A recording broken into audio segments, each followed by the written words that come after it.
that's why I think it's a really big miss from American fans' perspective to just be like, it's Europeans or it's Commonwealth. Like, that doesn't matter to me. It's like, first off, we're always very hesitant because we want to be respectful of the athletes and their accomplishments. And I feel like, there's a certain balance, but the speculation is really fun. And it's something that you would do in basketball and baseball and every other sport in the world. But in track, it's kind of like, we don't do it as much. I think Shrika Jackson is going to break the 200-meter world record before this season is up. I think she's going to do it. I'm always happy to have these conversations and, speaking with athletes after they have an amazing life-changing performance, like that's a blessing. That's something that I get a lot of excitement about doing. You got to operate under this idea of, you can't, if you ever take a few days off in a row, then it becomes acceptable to take days off. I'm Aaron, aka Super Hot Pots, here with the brother from another mother, Anderson Emerole. Y'all might know him from the final leg in track and field Black history. You're watching and listening to your favorite two black runners every single two black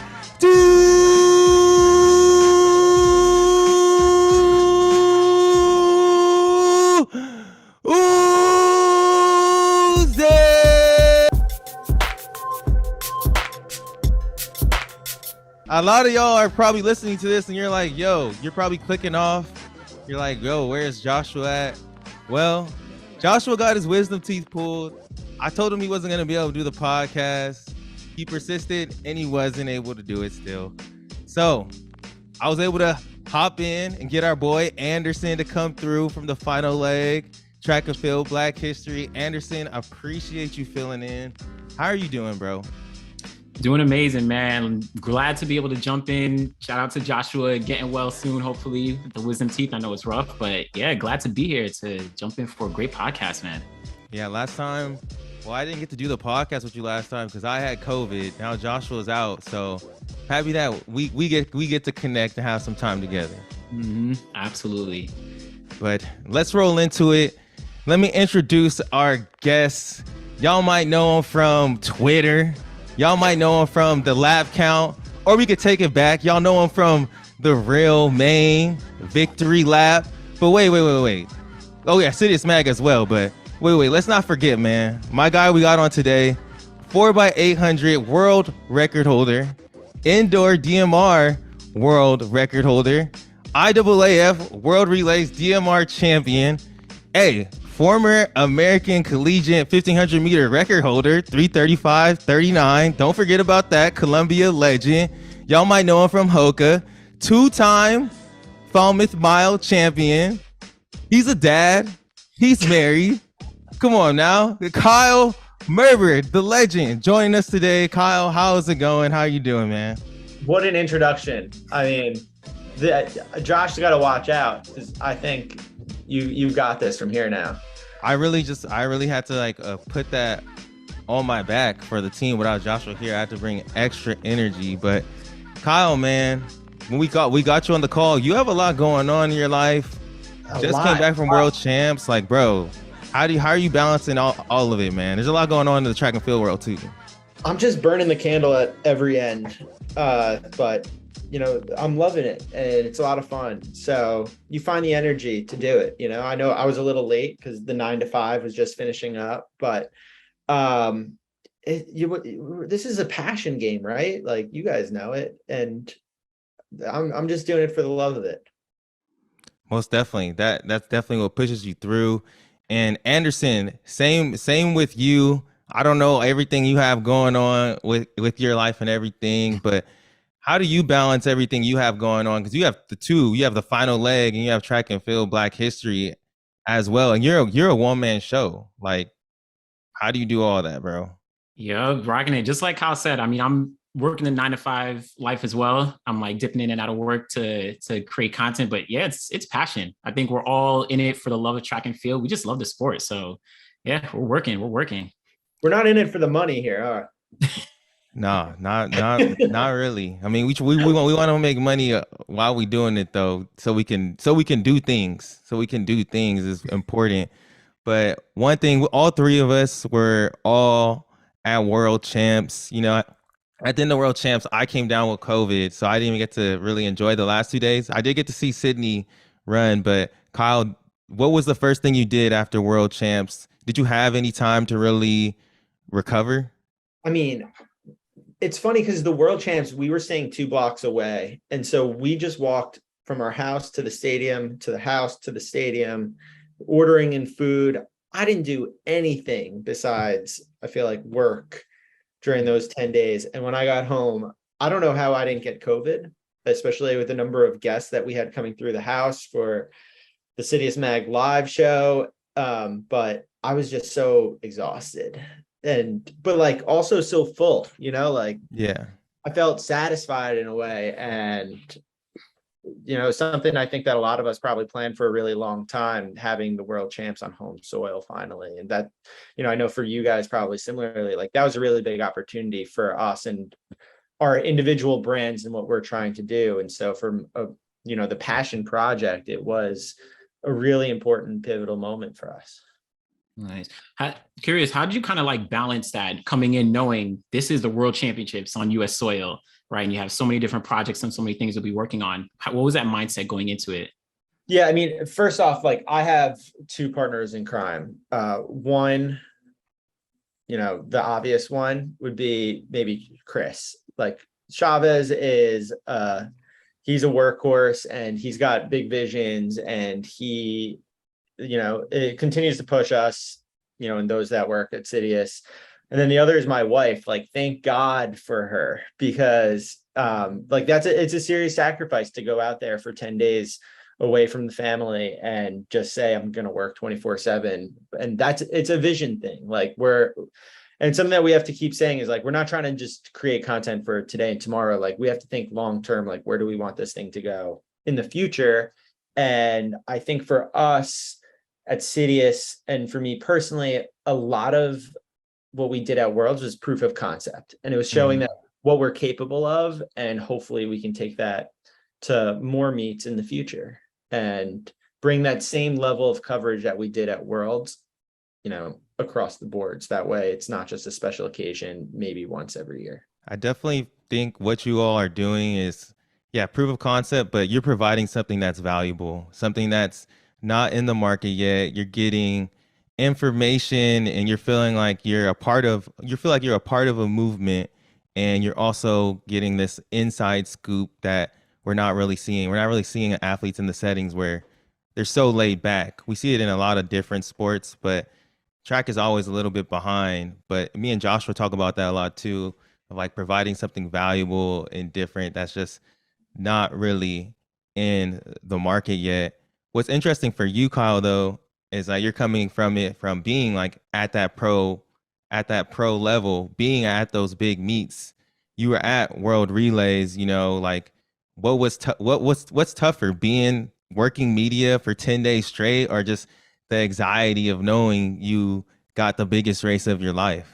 Yeah, it's a little different. I would say, from a stress anxiety standpoint, being an athlete, and that's something that people don't appreciate enough in the outside world. It's just like, it's like, you get to sit around and watch TV and, you go for a run for an hour and like, that's your day. It's like, no, like the mental burden, the emotional highs and lows, it really will take a toll on you. Whereas I'm a people person, and I'm always happy to have these conversations. And, speaking with athletes after they have an amazing life-changing performance, like that's a blessing. That's something that I get a lot of excitement about doing. And so, I do think my experience as an athlete does guide those conversations a lot. And I think something that you guys do a really excellent job of as well is like, we have to continue to elevate the sport rather than dumbing it down. And it's like, explaining how long it takes to get, like, a track is 400 meters, go out to your local. It's like, no. Like, there's high level stuff and analysis that can be done about the sport, and there's history to the sport. Anderson, I know you know that. And it's like, let's lean into this a little bit more and make it seem cool to those who are kind of right on that fringe, that we're trying to get them to gravitate and dive a little bit deeper. And so, I always say to, of course, very biased, but like, if you like watching the Olympics and you just don't know where to start next, like, what do I do in between those 4 years? It's like, just follow CITIUS. Like, I'll tell you what's important, and like, we'll get you excited, and over time you'll become an expert. Yeah, and one thing, that's exciting that you've been training for a little bit, Falmouth Road Race you have coming up. I think you might be the fastest like pro that retired that's still running. Like, Well, yeah. So you're do you doing great. You running 7-mile tempos. Like, not a lot of people running 7-mile tempos after they retire, bro. I think Keir D'Amato is still gonna kick my ass this weekend. But like, I've been 2 years retired now, but like, why give up that superpower? Like, we worked really, really hard for a long time to try to be one of the fastest in the world, and then you retire and you're just going to give it back. Like, you still want to flex those muscles every now and then. And I feel like you got to operate under this idea of, you can't, if you ever take a few days off in a row, then it becomes acceptable to take days off. Mm. And so, I don't want to, and then all of a sudden, like, you wake up one day and you can't do it anymore. So I wanted to stay in touch with it, and it ebbs and flows. Sometimes I get excited about running. The weather is nice. Friends are running. I'll do it. Other times it's like, I don't have time. Like, we're going to jog 30 minutes at night. I definitely feel like I've lost all the superpowers that I have. Well, actually, no, Why'd I'm you not let going to it say go? that. I'm not going to say all of the superpowers. Like, Yeah, like it's right there. you seen Stranger Things. They could come back. You Like, can pull the 11. Yeah, go get it. you never know, really. Go talk to Papa. For real. My pops is Papa for sure. Like, that's how it was training with him growing up too. So that makes a lot of sense. But also, do you feel like, I mean, I feel like when you were running, man, you were always doing cool stuff, from like the Twitter, being on Diestat. I watched you in Real Maine, like when I was in college, and Kids all don't those know things. about that. Huh? Kids don't know about the Real Maine. Anderson, Oh. were you a Real Maine guy? Did you know about it? I knew about it. I was like, even, I don't know, before that, I knew you were like, you did some things with like Eric Van Egan and like Riley Masters, I think. Like, Yeah, that's a it. while back. That's the doc. Right. You can't find it anywhere anymore. It's just like, I feel like it's an urban legend talked about, like, amongst 29, 30-year-olds, but like a kid coming up in high school today, they would have no idea what it is and not be able to watch it. Do you feel like track and field, I mean, it's only been 2 years, but do you feel like there has been a big shift in like the way track and field is presented since you stepped away from the sport? I do think in many ways, like, the coverage is getting better and better. I know that we complain a lot, and I do think it's starting to work. Like, I'm watching the European Championships, like, the coverage is amazing. Like, there is a way to do it, and something we complain a lot, and I collectively, like, we as runners, like, we love complaining. Like, we're gonna go out and run 20 miles and we'll complain every step of the way and then talk about it forever. But we don't necessarily ever give praise out too easily. But the Diamond League is really fun to watch now, right? Like, that's great 2 hours of television. They really present everything. I know it's hard to balance when there's 42 events or something in track and field, but you sit down, I think you could show a casual fan 2 hours of the Monaco Diamond League and they'll be happy that they sat down to watch. And I really want to talk about this a lot on the podcast too. And I think this really applies to Anderson, because Anderson, I feel like you do a great job of like globalization of the sport. Like, you're talking to the Nigerian athletes that someone may not know, and like, Kyle, you're telling everyone, yo, go watch CommonWealth, watch European Championships. How do you two think, like, is it possible? Like, how do we capitalize off of the globalization of the sport? Because like, I'm jealous that I'm not in Europe. Like, they had CommonWealth, they had Euros, they have the Diamond League. Like, if I was out there going to every meet, that's like almost having like the NFL playoffs right there in your backyard. Yeah, I mean, look at those crowds, right? Like, Yeah. ridiculous. The Commonwealth and both Europeans, and I think that it's something for us to aspire to. But the sport is in Europe, and I think the talent isn't necessarily exclusively in Europe. It's funny watching. I mean, Anderson, I don't know how much you want to talk on this, but like, it's kind of funny watching Europeans sprint and just like the times it's like that gets a medal these days. And it's just like, if you take the US and Jamaica out of it, all of a sudden it really opens things up. Yeah. I mean, that it's exactly right. Where you see Europeans and, Marcel Jacobs, he's of course the Olympic champion, but, everyone kind of behind him was not hitting some of those hot times. But 10:13? Yeah, I think 10:13 won a medal, right? I can't run 10:13, so who am I to say? But I guess, that it's just that it's so commonplace now to see, like, I mean, Fred runs 9:7 in prelims. So, I do think that the fans are there, and I do we have to clap up the European fans, like they are showing up, but we need the Americans there too, right? Like, is that entertaining though? Like, are you entertained by watching Lamont Jacobs run like 10 flat and win this race? Like, do you have to look at the time, Anderson? Like, is that something we can still be like, hyped about and have like a story that people will want to latch on to? I mean, maybe we don't even need to look at the times, but I think what draws the fans out, especially in these big European meets, the Diamond League, the European Championships, CommonWealth, is like the matchups and the head-to-heads and things like that, right? Where, they're coming out to see someone run 10 flat because it's like, that's my athlete. And I know they're going up against this other athlete, right?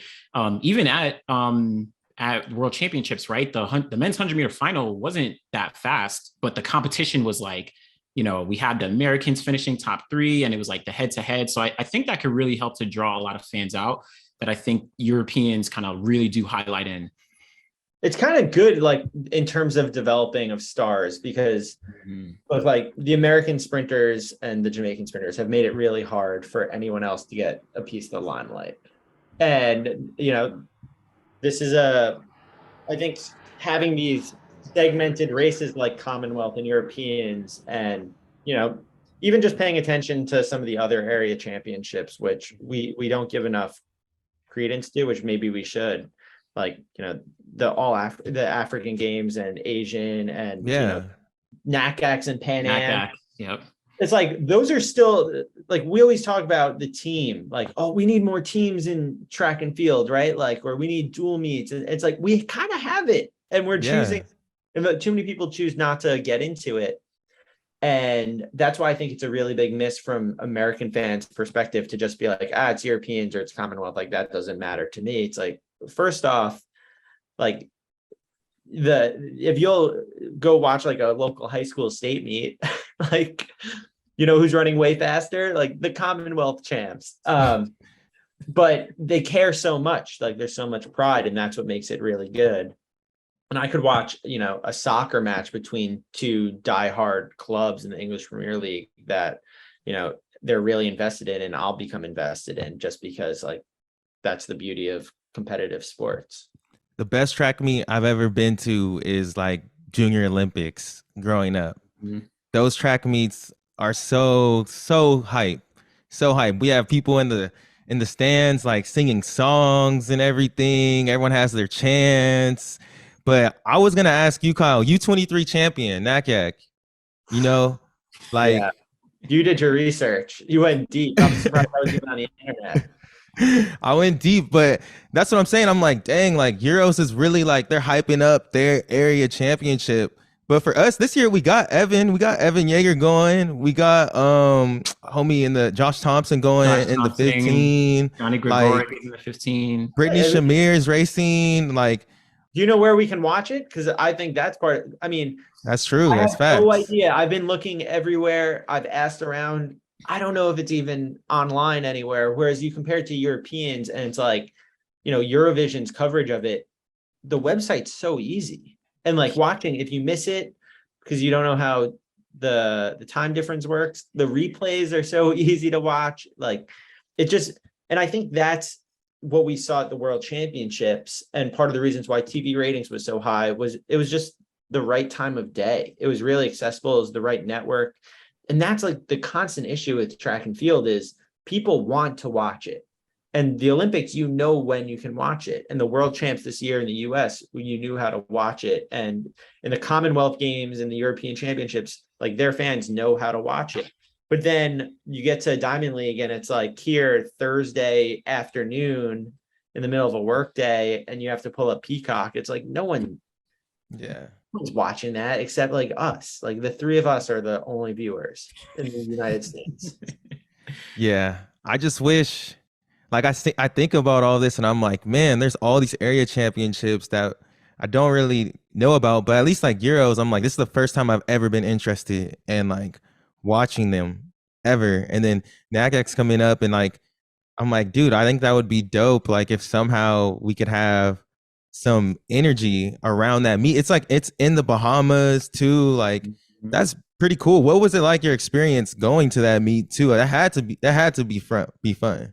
Well, I mean, going to the Bahamas for the World Relays was wild. I mean, the fans, they make it. They like having really good fans, like it brings the energy to it. And I think you could have a meet anywhere in the world, and if you put 50,000 people in the stands going wild, it doesn't even matter who's lining up. Like, and that's what the Junior Olympics does a really good job of. Like the amount of parents that are there sporting is really great. But I do think, like, you make a good point. Anderson, I guess, I know obviously you probably cover Nigeria and others at African champs. Like, is that as hype as Europeans is? Like, I'd imagine like Kenya and Ethiopia battling out in a Yeah. 5K, but watching it, I don't know where to watch it. It's not as easy as Euro champs has been. Yeah, I mean, I think like African championships probably is similar to NACAC, where you have like a huge contingent from like Kenya, Ethiopia, like you said, and some other countries, but it's not nearly as accessible. I think it's just the nature of the sport to a degree. Like you said, a lot of the sport is really focused in Europe, and a lot of these other continents, right? They don't promote the sport as much or give as much access. So yeah, it's kind of tough. Like NACAC, we said, we have so many top athletes competing there, and we want to be able to see it. But how can we get that access and promote it to the world? Yeah, so I ran the Pan Am Games, and I think technically Pan Am's is probably the equivalent of Europeans. But like, that's run by, I'd have to check that out, but like that's run by the IOC, and it was in Toronto, and that it was like it was real. Like there's the whole athlete village and the dining hall and the games. It was like you were attending what I imagine the Olympics would be if it was a third of the countries. But no one in the US paid attention or cared, but Canada cared a ton because it was on home soil. And so I do think that there's this element of like home field, like, you turn up when it's in your home country, right? And like we saw that at the world champs. All of a sudden we're like, world champs, like let's go. And like I've never seen as much enthusiasm from the media of the US this year compared to the past. Kyle, you tweeted like the other day about it was either in that you tweeted or it was on Lap Count, but you were talking about how like at road races, the participants, race alongside the pros. When I was a kid, me and Joshua, this is the best track meet I ever went to. It was at the Home Depot Center in Carson. And the club kids, we got to run a 4x1. And like the pros were racing that day. Like Allison Felix raced that day. Someone set a world record, a Kenyan, in like the 5K, and then Bow Wow performed afterwards, and we were on the track while Bow Wow performed. Kids were going crazy. Like it was amazing. Like he Lil Bow Wow at the time. Little Bow Wow, and then Zero from Holes. That's his cousin or something, and he was up there rapping too. This is the best. I was like, this is so random, but I'm like, man, like we need to do stuff like that more, something to where it's either bringing kids in to participate because that brings the parents, or even at club meets when they have the parent relays, people run in like the 4x1. That's like the funnest part of the event. Can we see y'all do something like that? I mean, we can try. I mean, that's something that the European meets do really well, in terms of like incorporating the youth athletes into the pros. And then afterwards you've got them all hanging around, ask for autographs, and it makes it feel like you're actually in a professional sport. But that's, I mean, I guess to what you were saying that I mentioned in the lap count was that road racing is really unique. Like you are legitimately on the line racing against the best in the world, which is really cool. You know, think of the New York City Marathon and who you get to sign up to race against. But the thing is, like, you're not actually able to appreciate how fast they are because you see them take off and that's the end of it. And so that was kind of my call to action of like, we need more track meets associated with road races. Like we're going to have, you know, 50,000 people show up to watch this or to participate in this road race. Why do we not use that to showcase the track athletes in the same venue or, you know, like alongside it the day before? And I do think Falmouth does a really good job of that. And, you know, also like we always are looking for funding for track athletes, like to throw out like a one-off community mile, you know, you're relying on all the fans showing up to pay for it. But if there's a road race, you know, they've got deeper pockets. How much were you thinking about these things when you were, you know, when you were professional training? I know you put on track meets and stuff at Hoka, but this is stuff you always thought about. Yeah, well, I mean, that was part of the motivation for putting on the Long Island Mile for 5 years was that I wanted my hometown to get connected with the pro side of the sport. And, you know, I think now today we probably have deeper roots on Long Island that follow pros and know that that whole world exists. No, that's pretty dope. Like creating a culture in the city that you grew up in. You know, you can't really. That's something I would love to do too. Me and Josh were trying to put on a turkey trot. Got denied though. But permits. Oh, yeah, man. Permits. The guy was low key a hater, bro. Like, to be honest, emailed this guy I tried last year, tried again this year, and he's like, "Oh, it's not open." And you need so much time ahead of like building something like that. How were you even able to balance that, like while you were trying to train professionally too, being a meet director? I always just ended up running a little bit worse than I thought I could because I'm so tired. But yeah, I mean, it's fun. It's like the grassroots stuff is really fun. I think that you need to see it tangibly. Like you want people to really experience firsthand. And so, you know, I think jumping back a little bit to what we were saying about how, you know, the sport is in many ways in Europe. Something that I constantly take issue with is that we just keep putting more and more meets only in Europe because, you know, we know the fans are there, but like, look, the Chinese Diamond League meets got canceled. And then we had an opportunity to put a new Diamond League meet anywhere in the world. And where do we put it? Poland. Yeah. And it's like, why? We already have it. Like, we're good there. Like, let's develop the sport elsewhere. Let's put it somewhere. I mean, why is there no Diamond League meet in Africa?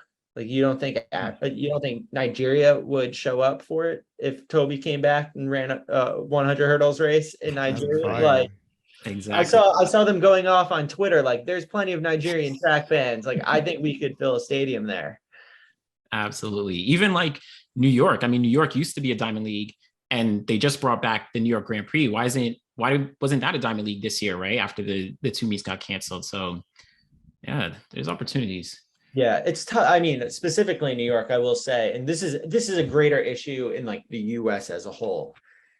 And I say it jokingly, half jokingly, but it's like, oh, everything's always in Eugene. Like, we're just going to go back to Eugene again and again and again. But the truth is that there aren't many facilities in the whole of the United States that are set up to host a world-class track meet. There's like very few between. And unfortunately, a few of them are in the South, where you definitely do not want to host anything 1,500 or longer, or let alone be sitting in the stands for a couple hours, you know, in July, August. And so there is just a limitation to that. And New York, you know, Icon Stadium is one of the few that are set up as a track specific stadium that would be able to host Diamond League, but it's impossible for it. Like, there's no public train. There's buses from parts of the city, but it's not easy to get to. The driving there is really tough. And so unless you have really exceptional fields, like even in New York, it is tougher to fill than I think you would have expected in theory.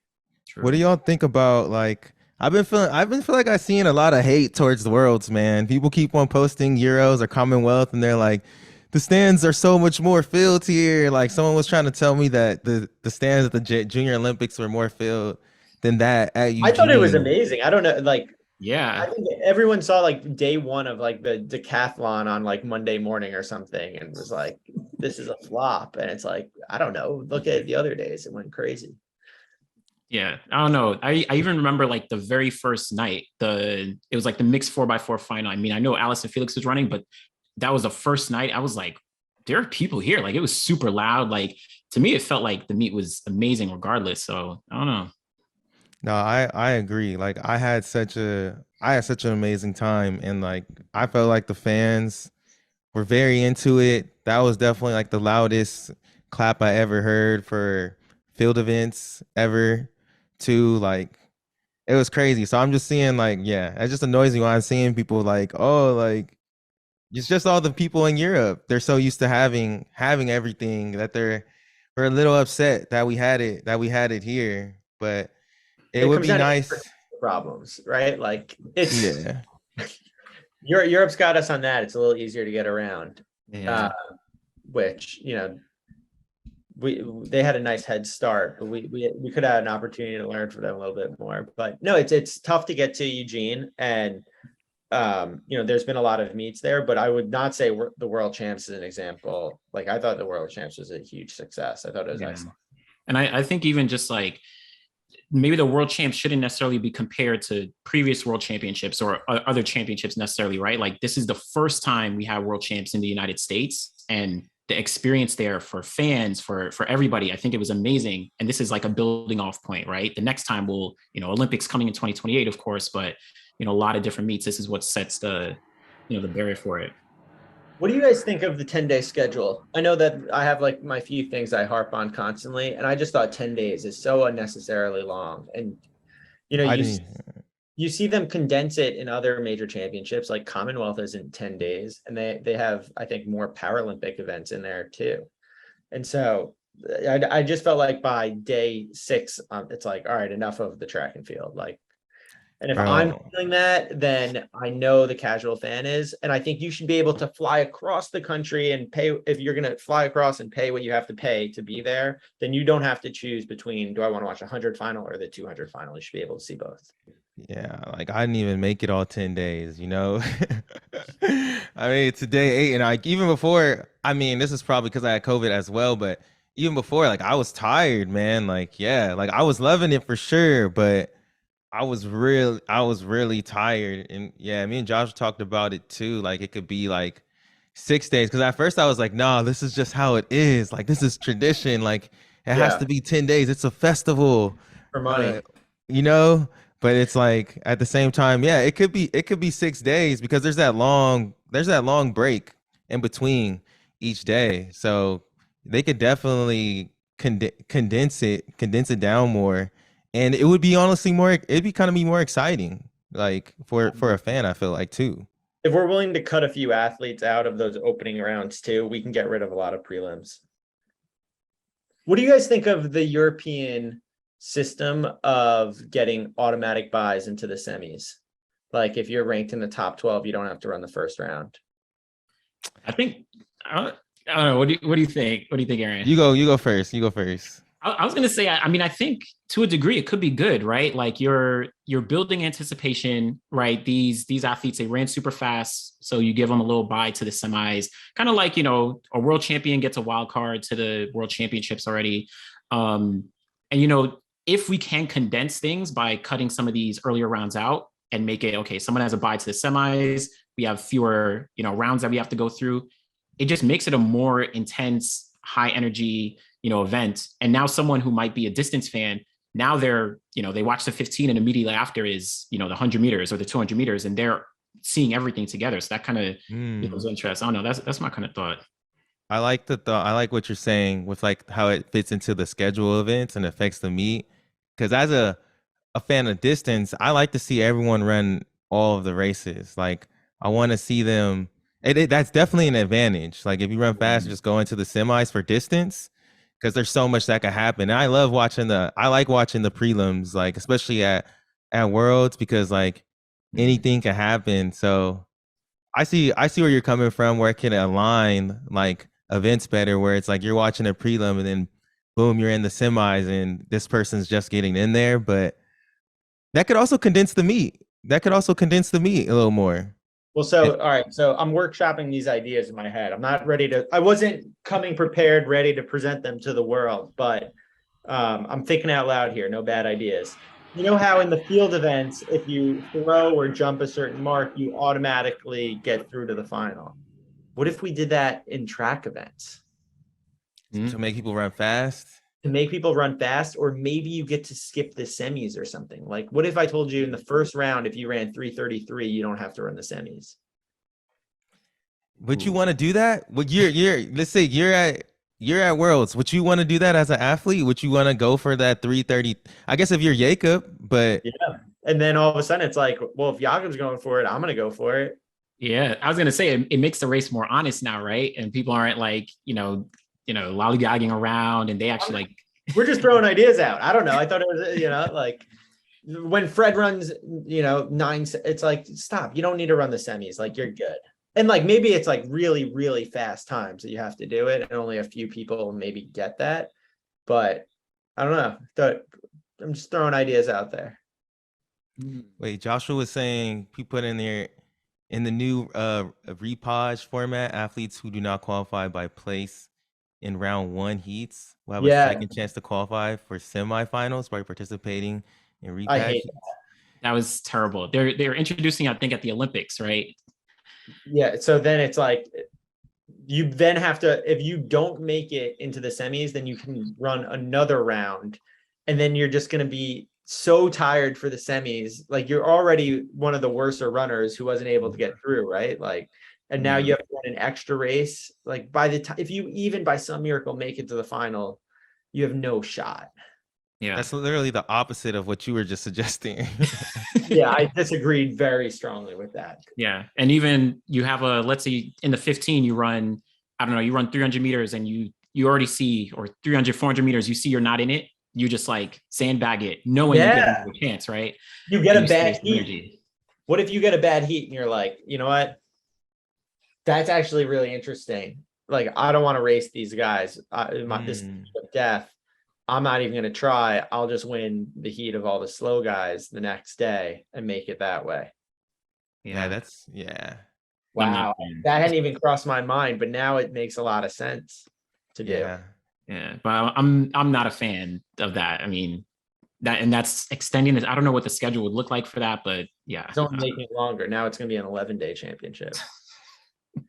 But do you all feel like because of COVID, we have like championship after championship, and like this year, like we were saying earlier, having Euros, CommonWealth, World Championships, Diamond Leagues, do you feel like we're doing a good job of capitalizing on everything that's going on this summer? Because this, especially like I was saying, if you're in Europe, this might be the most exciting year in track and field in like a really, really long time.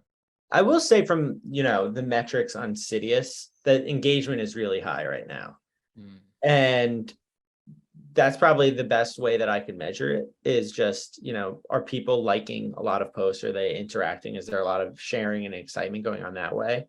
Something that I do think we can collectively do a better job of as like, fans and media and just the powers that be, is like, we gotta continue to build up the stars. Like, you can post a picture of Jakob sitting on the sidelines, just like looking at that, like, nothing, and people love it.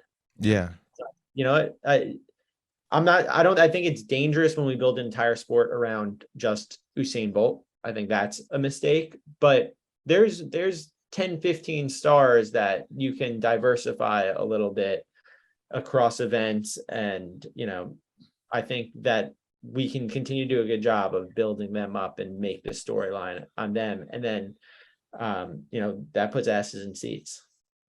Most definitely. Anderson, how do you feel about that too? With like, because you cover all of those Black nations from the Caribbean to countries in Africa too. Like, how do you feel like we can capitalize on some of the stories that aren't always told, but it's also a lot of the rising stars that are coming out of some of those nations that you're covering?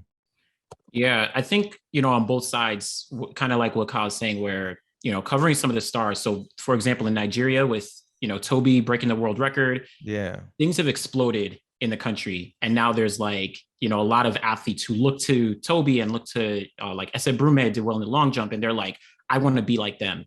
And that also, that kind of motivates some of the other athletes who are just below them as well. So, highlighting some of those top stars, but then also promoting some of the, lower level, mid-level athletes, telling all their stories and kind of making it a cohesive kind of thing across different events can really try to promote the sport in various aspects, not only, in the United States and across the world, of course, as well. Anderson, I got to ask you if the women's 400 at Worlds was one of the cooler moments for you. I mean, when you look at that podium, Bahamas, the DR, Barbados, like the total population of those three countries combined to sweep. I mean, that must have been cool. I mean, good for your brand. Yeah, crazy. Though I will say I was a little biased. I wanted Talitha Diggs in the mix, but no, it's crazy. Of course, Shauna Miller-Weibo does her thing, but someone like Sade Williams from Barbados, I had kind of been following her for a little bit, for a couple months already, and seeing her get on the podium was like a really big deal. And yeah, like you said, these nations that don't have so many high populations, but they have athletes really getting to the top is a big deal. Even I think for the United States, where you have, someone like Grant Fisher, right? Grant Fisher is on the cusp of making it to the medal, where the United States isn't as good in the, longer distances, but someone like Grant Fisher or some of the other athletes being in there really helps in general to just promote the sport as much as possible. All right, so I've been thinking out loud about this a lot, and I think a lot of people have. So in that 400, Femke Bol just runs 49.4, Sydney split 47.9. Where do they fit in? oh my gosh. Honestly, in the 400, I think, wow. This year, if they were there. I think they get... So Shauna Miller-Weibo, I think she still wins gold. I think if Sydney beats her? I think if Sydney was in the race with Shauna Miller-Weibo, Miller-Weibo would have ran faster. That's what I think. And she would have won gold. I think Sydney would have silver. Paulino was crazy though. Paulino was really fast. But I think Sydney could get silver, and then Femke Bol would have been battling it out for bronze. But I don't want to downplay the other 400 runners, but man, Sydney's she's different. But Miller-Weibo, she's saying she's going to move back down to the 2, though. Like, how do you see her matching up against Sharika when because she hasn't been focusing on her speed work as much, but she's built up all of this strength from the 4 that she's going to bring down to the 2. We still haven't seen Fred Kerley do his thing completely yet in the 2, but I guess we're kind of going off track here, but I want to get your analysis on that. Like, how fast do you think she could go? Do you see, is she a real medal? Is she going to get a medal, like a gold medal, you think? Gold medal is tough. I mean, Sharika is like about to break the world record. So I don't know, but I think Shauna Miller-Weibo, she could do well in the 2. She says she's never trained specifically for the 200, but her personal best is like 21.7. So she's already super fast. But yeah, I mean, I think she can get a medal. I don't know about gold medal. Sharika Jackson is crazy. But I'll also just say this, kind of just going back to our other point with like Sydney McLaughlin going into another event and Shauna Miller-Weibo going down to the 2, right? Like, to me, this is great for the sport. Like seeing these athletes like translating. I want to see a Thing Mo in the 400. I want to see her double in the 8 and the 400, right? And we didn't even talk about if she's in that podium too. Yeah. There is, and this is disrespectful, but I'm just saying that there is a world in which one of the races in the combo in which the podium is completely different. Yeah. Then I'm just saying, like, it was what was the winning time at Worlds? Like, I think it was 49.1 by Sean. 49.1. Yeah. Like, granted, rounds, day of, everything, but like, I'm not saying that a Thing can't run 49.1. No, I'm not saying that either. No, I wouldn't take that bet. No, definitely. And like you're saying, Anderson, it's great for the sport. There's so many different stories in that. There's so much, I always talk about in the NBA and NFL creating parity. Like, there's so much parity in the sport. And I like where sprints is going, where like someone like a Fred Curley is doing multiple like different events coming from the 400. I feel like we're gonna see Norman do that eventually, and it could be a thing that a thing. It could be a thing that a thing does in the future too. Just doing the 400, and that just you see it a little bit. You see it in track because eventually you got to move up to the. I mean, in distance because eventually you got to move up to that 10K, and some people translate really really well to it, especially if you're on Bowerman. But to see that from the sprints, I think makes it a lot more interesting to follow too. I think these conversations, and like, we're always very hesitant because we want to be respectful of the athletes and their accomplishments. And I feel like, there's a certain balance, but the speculation is really fun. And it's something that you would do in basketball and Yeah. baseball and every other sport in the world. But in track, it's kind of like, we don't do it as much, but I think it's a fun conversation to have. And maybe one day we get the answer, maybe not, but we're still battling about like who would win random all timers NBA 5 versus 5. And Every day. yeah, but yeah, no, I think that there's a chance we'll see some of these matchups next year. But Kyle, moving forward, getting closer to the end of the podcast, I want to talk more about the lap count. Like since Yeah. you started that, man, like it's became, it's a part of running culture. People reading, I feel like newsletters were around, but I feel like you brought it to an audience that wasn't really, accustomed to them as much, really. What have you, since it developed, how do you feel about the development of lap count, and like, has there anything that has really surprised you about how it's grown? Yeah, I would say I didn't think I would be writing as much as I am every week. Like when it first started, it was really short blurbs, 2 sentences. This is what's happening. Click this link if you want to like learn more. And now I'm writing like a few thousand words every week and, still running out of space. Like if I had the room to write more, I could. And so I think that's, a couple things. I think one, there's way more to the sport than everyone realizes. Mm-hmm. And I also think that there's a hunger for it. And a lot of people didn't necessarily think that they had an appetite for it, but now that it's being presented to them, that, they're really enjoying it. I mean, if I ever send out, an issue 5 minutes late, then I get text being like, where's the lap count this week? Where's the lap count? So, yeah, I mean, it's a good time. And I feel like it's still a little bit underground right now. It's kind of like a speakeasy of sorts, like only those in the know, but we're trying to get it out. But I think that's what makes it really cool. Like, Mhm. like people, like my girlfriend will be like, "Oh yeah, like Kyle said this on the victory on not victory lap on lap count." But I am subscribed to the victory lap too. When did you There have you the go. idea to get the victory lap Yeah, I going? mean, there used to be like Track Shark, Yeah. which did these interviews, and there's just not like a consistent source of athlete interviews anymore. And so finding a way to do that to also help support elite athletes, I just thought it was a really cool combo. It helps promote the lap count and the athletes and puts a little bit of money in their pocket. So I mean, that's Mac doing the interviews, and he does a wonderful job with it. How do you like continuously innovate? I mean, especially with a younger generation who's always on Instagram, TikTok, or whatever. But how do you like kind of grab them, but also innovate something like the lap count to bring in new fans? Yeah, I think a lot it's just feedback. Like, tell me what's working, what you like and what you don't like. And sometimes the worst weeks are when I think I like wrote a masterpiece and then I get no reaction. It's like no one shared that at all. Like I worked really hard on that. I thought that was special. I thought that was really going to resonate. And then it doesn't. It's like, all right, maybe that's too stat heavy. People aren't ready for that yet. Or the thing that I think gets the most traction always is the stories that people didn't know.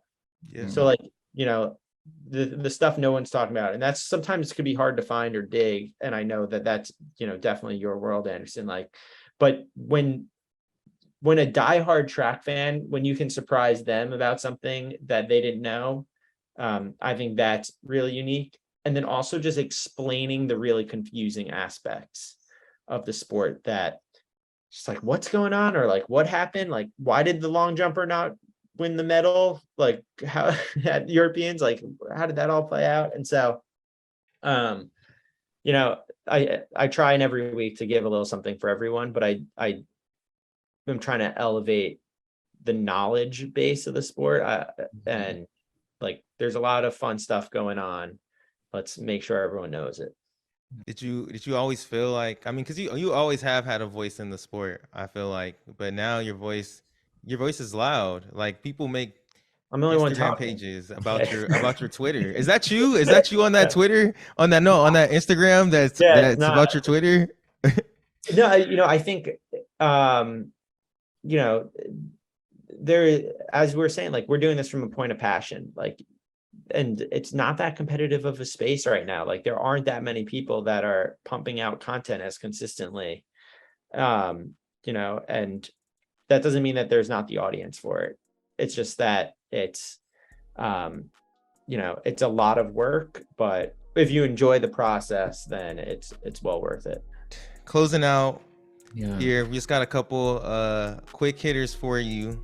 One question I wanted to ask too, like, what would you say this year, what has been your favorite story to write about on the victory lap or the lap count that surprised you? You didn't think you would come across it, but yeah. There was this one Sudanese athlete who got caught in Tokyo before the Olympics, and you know, there was a few of them from the Sudanese national team. They basically headed over there early ahead of the Tokyo Olympics, and then got caught during the pandemic and were like taken in by like the locals, and the local coaches and teams all were there supporting them, and they basically had like a 2-year training camp, unable to go home. And you know, I don't know how I came across that. Sometimes people send me stuff, and I just thought that was one of the coolest stories, and I was like, why, this is like a movie. Yeah, why is no one aware of this? So stuff like that I think is always really special. Or if I can identify an athlete who's running really well before the rest of the world realizes. Because like, I spend a lot of time just going through random results and like these small meets that no one knows about, and sometimes it's like, ooh, and if I can even just say their name and then, you know, 6 weeks later they're blowing up, and that's always fun for me. I'm the same way, man. You could do that. It's like music for me. Like, yeah, I saw the band before they were cool. Exactly. It's like, man, I told you, I put you on this guy. Like, I was trying to tell you to listen. How you blown up? Like, I definitely feel that. I got a question for both of y'all though. If you could transport back in time to watch any race, which race would it be? Anderson, you wanna get us first though? Ooh, if I could transport back, watch any race, be at any track meet, race. Ooh, I would go back.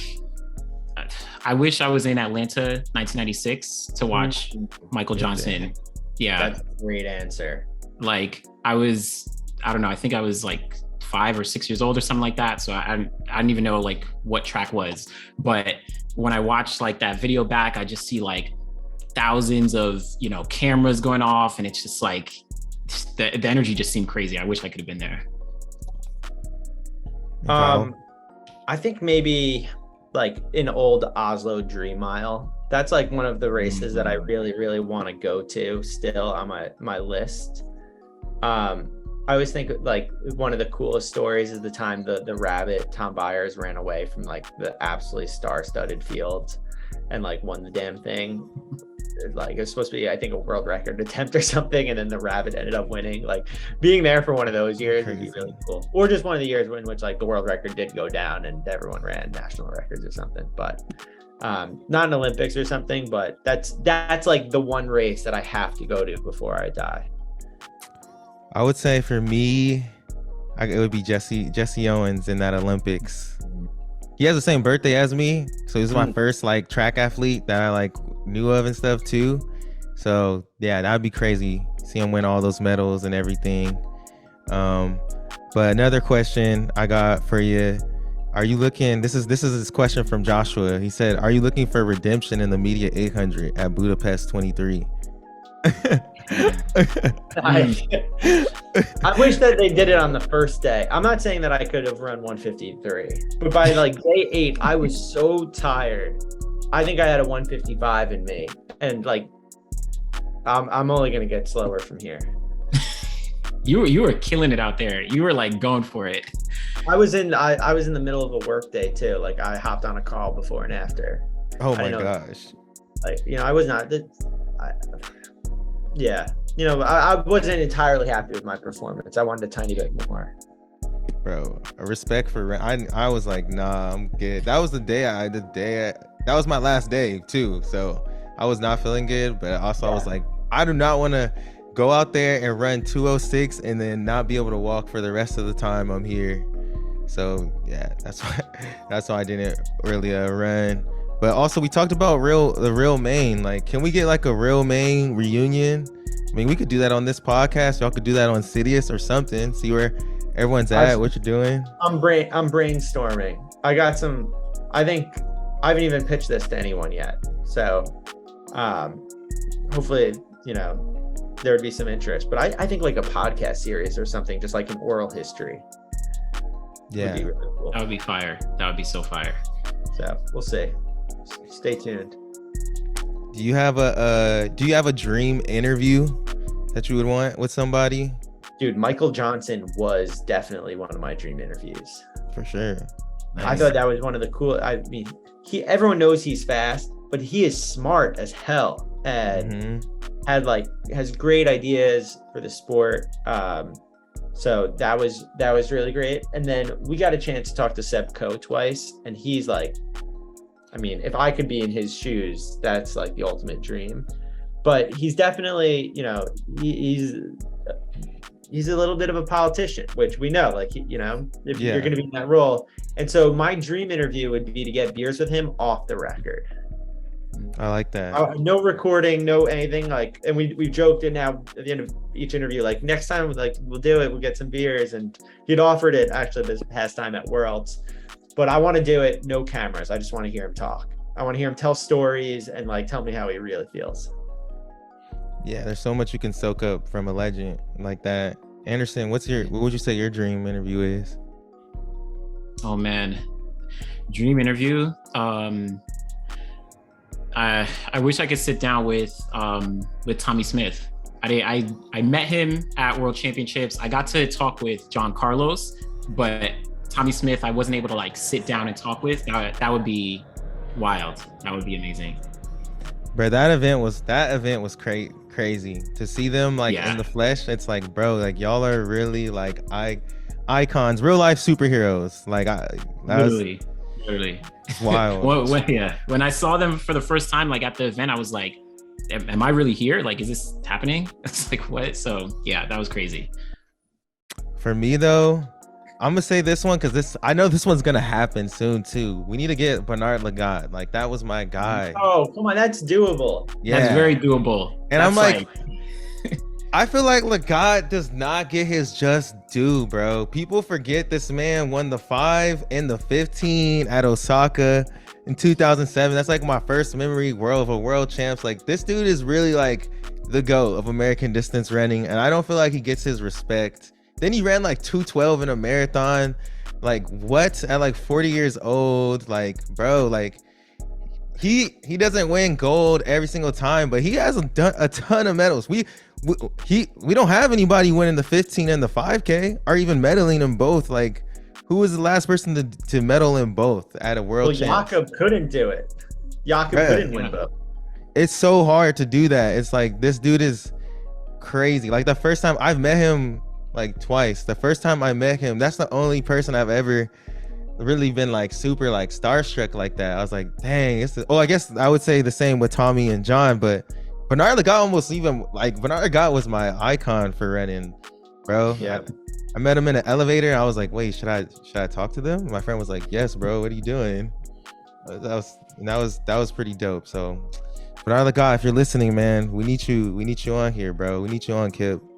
But Kyle, can I get a hot take for you for this cross country season, or track season. What hot takes you got for us? You just want like a general hot take? I want a general hot take. I want a hot take, because cross country is coming up, or I want a hot take for cross country for you. And then like for Anderson, since Diamond League, we're about to close out, you know what I mean? I want a hot take about some of these sprint races we have coming up. I mean, this isn't like that hot of a take. Or it could be a marathon take too. A marathon. Here's my normal take, just like a prediction, and then a little bit bolder.